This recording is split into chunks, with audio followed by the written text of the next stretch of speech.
কি করছো? এই যে আজকে একাদশী না, হুম। তো সারাদিন তো কিছু খাওয়া হয়নি। হুম। তো সাবু ভিজিয়ে রেখেছিলাম, এখন সাবুটা মাখাবো, হুম। তাই সব গুছিয়ে নিচ্ছি। আচ্ছা, এখানে কি কি দিয়েছো? এখানে দেখো আছে চেরি আছে, তারপরে এটাকে কি বলে বলো? লাল যে আঙুরটা নাকি? হ্যাঁ হ্যাঁ, ওই লাল আঙুর। এটাকে বেরি কি বলে? বেরি মানে তো চেরি হয়, যাই হোক।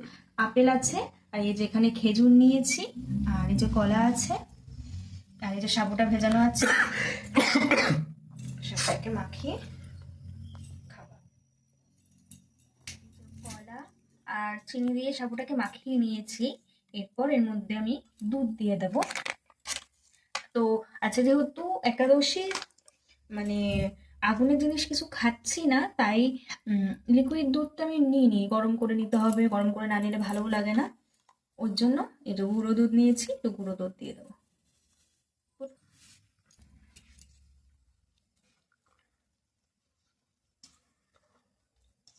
এর মধ্যে আমি ফলগুলো দিয়ে দিই।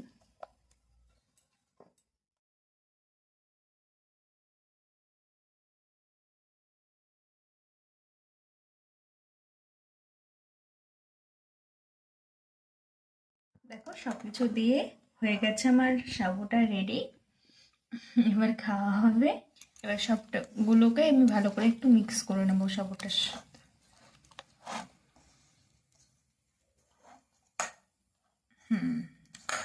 ব্যাস, এবার এটাকে প্রসাদ হিসেবে আমার স্বামীকে একটু দেবো, আর আমি একটু খাবো। চলো, সবাইকে টাটা।